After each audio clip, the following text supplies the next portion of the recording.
And if I told you that most of your thoughts, those intimate and sacred ideas, actually don't belong to you? From an early age, you've been conditioned, not by machines, but by words. Language, this human creation, is the true ruler of civilization. Every word you articulate, every opinion you express, is shaped by an invisible network that governs your way of thinking.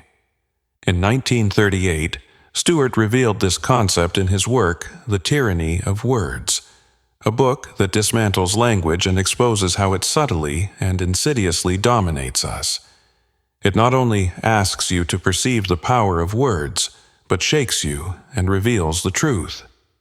Look at the confusion in which you live.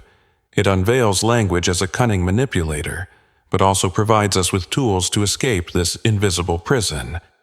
For so long, we've been fed illusions and generalizations, making it almost impossible to see the chains that bind us. But once we identify them, everything changes. One of the foundations of this linguistic prison is Alfred Korzybski's theory of general semantics, which Chase presents in a compelling way. Korzybski's revelation is simple but transformative. The map is not the territory. Words, those labels we use to describe the world, are not reality. They only point toward it, in a distorted and imperfect way. And the problem is, we act as if the map, the words, were the reality itself. This is where true tyranny begins. It's not enough to understand that words are mere symbols. We must reprogram our minds to recognize that no two things are exactly alike. Concepts like justice, freedom, and truth are nothing but vague abstractions before concrete reality. Following in Korzybski's footsteps, Chase urges us to be more rigorous, to abandon those heavy abstractions, and avoid treating words as absolute truths. Otherwise, we will be prisoners of our own vocabulary, confusing shadows for the real substance of life. Now, let's take an unexpected turn into the fascinating world of Einstein. Stuart Chase takes the theory of relativity and transports it from the realm of physics to the field of language, showing an intriguing perspective. He reveals that just like time and space, language is also relative. Words do not have fixed meanings, since what they describe in the real world is in constant change, always dependent on something larger. What does freedom mean in a society saturated with propaganda? What does justice mean in a legal system controlled by the wealthy? Without text, words become mere empty vessels, floating without substance. Chase draws our attention to the danger of treating words as fixed and immutable, urging us to understand them as dynamic entities, always in transformation. If we seek clarity, Chase suggests adopting a more mathematical mindset. Numbers, unlike words, do not lie. By connecting ideas with equations, we eliminate ambiguities and define terms precisely, allowing us to see the world more clearly and objectively. This is where Ogden's triangle of meaning enters the scene, a geometric model that dismantles the illusion that words are directly connected to the objects or concepts they represent. Chase takes this concept as a tool to break our complacency with language. Ogden demonstrates that there is no direct connection between the symbol, that is, the word, and the reality it attempts to describe. The only real connection occurs in our minds. It is at the moment we make this interpretive leap that things can go wrong. If we do not interpret carefully, we risk getting lost in abstractions, disconnected from reality. This is precisely why so many prolonged discussions become fruitless. People are debating without realizing they are not even talking about the same thing. The disconnection we face regarding words is a trap, and Chase warns us of the danger of letting them lead us down a dead-end path if we do not master them. As a solution to this linguistic labyrinth, he presents Ogden's Basic English, a minimalist language that eliminates all excess, ambiguity, and redundancy. At first glance, it seems like the perfect remedy for the chaos created by uncontrolled abstraction. But is it? Here lies the dilemma. Although basic English can promote clearer communication and reduce misunderstandings caused by complex languages, there is a risk in oversimplifying. Wouldn't we, in doing so, lose the richness, nuance, and depth of the human experience? Chase seems to walk the line between these two ideas. He extols the benefits of clarity but also recognizes the tension that arises. Is it really possible to condense the full range of human thought into 850 words without sacrificing something essential? Should we give up simplicity in the name of clarity?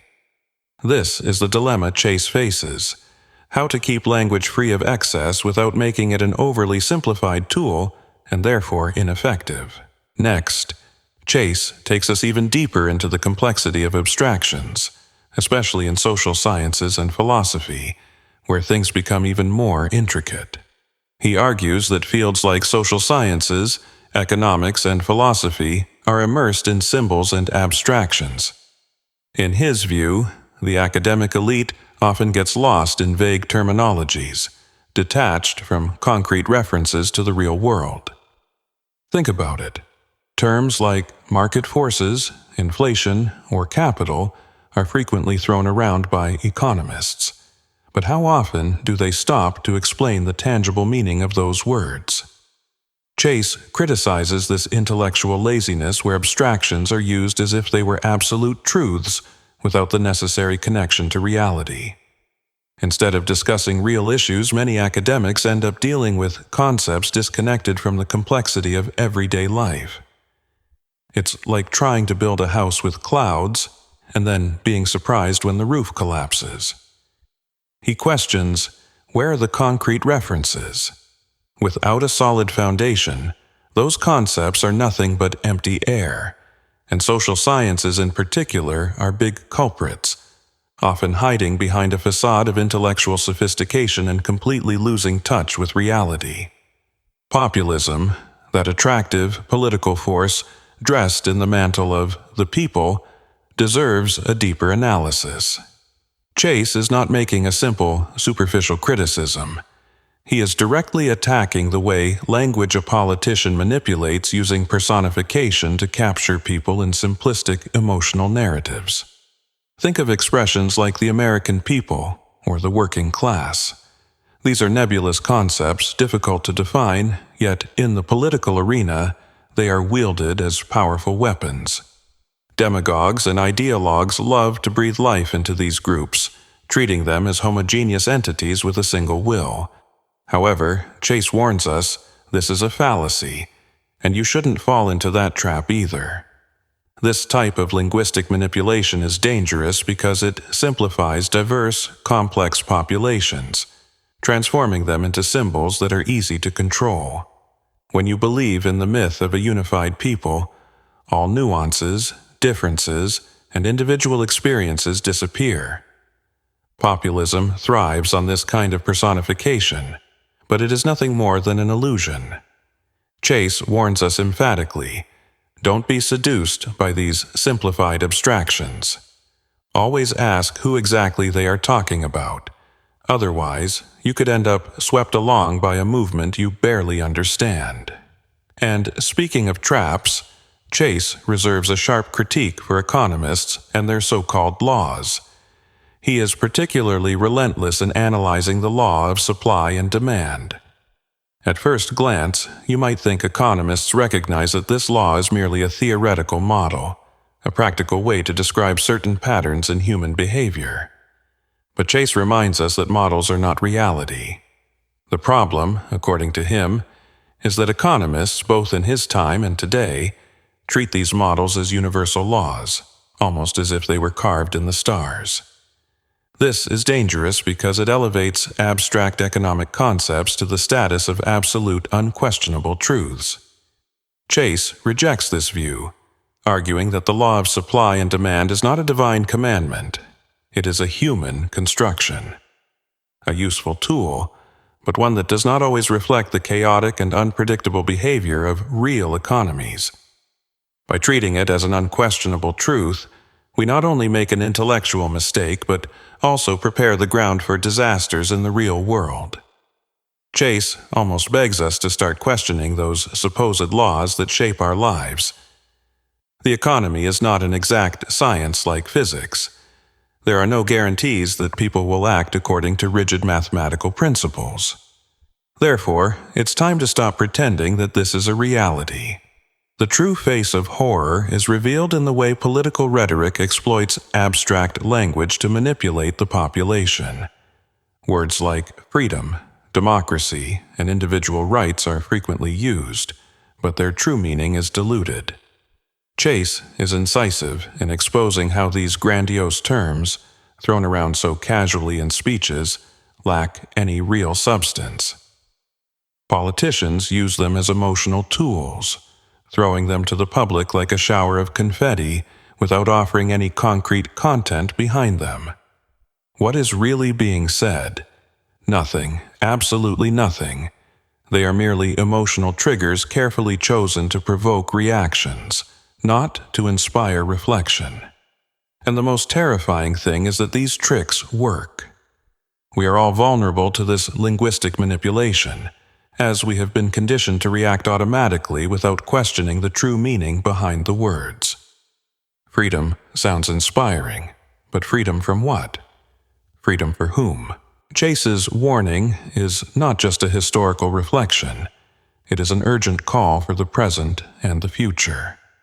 He implores us to pay attention to the language used around us, especially by those who hold positions of power. Questioning and deconstructing that language is crucial. Otherwise, we may find ourselves trapped in the clutches of another, unrestrained by chains, but enslaved by words. Chase sharpens his analysis as he turns his critical gaze toward philosophy. This ancient discipline, historically dedicated to the search for truth, is subjected to the same rigorous scrutiny he applies to economics and political science, and rightly so. According to Chase, philosophy has become a vast cemetery of empty abstractions, where philosophers lose themselves in debates over words that rarely connect with the reality of the everyday world. He has a valid point. As grand as philosophy may be, it often entangles itself in semantic issues, circling the same arguments again and again without truly progressing. Take the word justice, for example. How many centuries of philosophical debates have been dedicated to trying to define it, only for it to remain as undefined and elusive as ever? Chase does not completely deny the value of philosophy, but his critique is relentless in exposing its limitations. By sinking into abstractions, disconnected from concrete reality, many philosophers risk losing touch with the real world, the one they claim to be interpreting. However, amid this criticism, Chase offers a proposal for rescue. To him, philosophy must return to earth, anchoring its ideas in the tangible and experiential. If philosophers could learn to relate their abstractions to the palpable world, perhaps philosophy could escape the stagnation in which it finds itself. So, what would be the way forward? For Chase, the solution does not lie in the nebulous abstractions of language, but in the precise, rigorous clarity of mathematics. He argues that if we want to eliminate noise and ambiguity, we must set poetry aside and focus on numbers.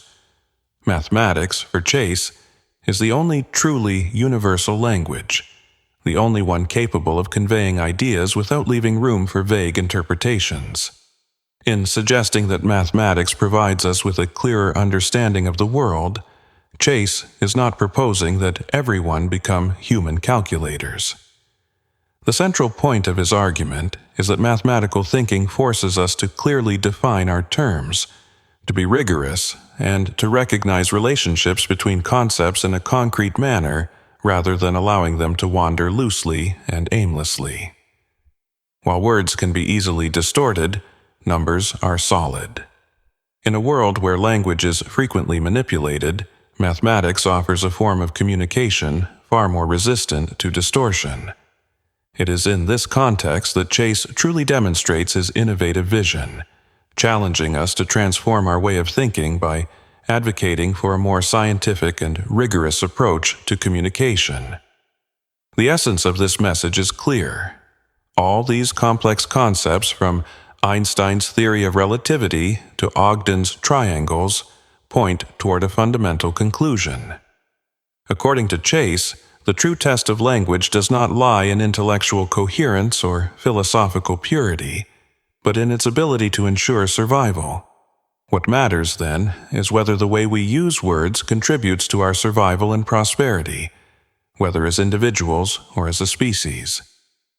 If the language we use does not help us understand the reality around us, if it does not allow us to navigate the world in a way that improves our life or our chances of survival, then it becomes obsolete. Chase's pragmatism offers a refreshing counterpoint to excessive theoretical debates. He is not concerned with empty linguistic purity. For him, the purpose of language goes beyond simply describing the world. It exists to help us live in it and survive. This is ultimately the litmus test for any form of communication. Thus, we arrive at a powerful conclusion. Freeing oneself from the tyranny of words is not just a matter of semantics or intellectual display. It is a matter of survival. Chase not only encourages us to communicate better, he shows us that language can be both a tool and a trap. If used inappropriately, you risk becoming trapped in your own web of words, fighting invisible enemies. However, when used wisely, language becomes an ally, allowing you to find a clear path amid the chaos of modern life. It is not enough to simply realize how words can be used against you. It is necessary to actively fight back, sharpening them into instruments of clarity, precision, and meaning. Chase's invitation goes beyond improving our rhetoric or writing. He calls us to be better thinkers, more aware of the power of words and the impact they have on our understanding of the world. That is the true legacy. We have been equipped with the tools to free ourselves from the invisible chains that language imposes on us. Stuart Chase did not write The Tyranny of Words just to entertain or impress. He did it to wake us from a trance, to help us break free from the illusions that words often create. The map is not the territory. Words are not reality. Understanding this difference is a step forward. Therefore, the next time someone speaks of freedom, justice, or truth, don't accept it passively. Ask yourself what these words really mean. Challenge abstractions, and seek the concrete meaning behind them. If you manage to do that, you will not only survive in this linguistic labyrinth, but thrive in it. Thank you for joining this intense journey. If this deep exploration brought you value, don't forget to like, share your reflections in the comments, and, of course, subscribe for more reflections in the deepest corners of human thought. Stay sharp, critical, and always remember, the map is never the territory. Until next time.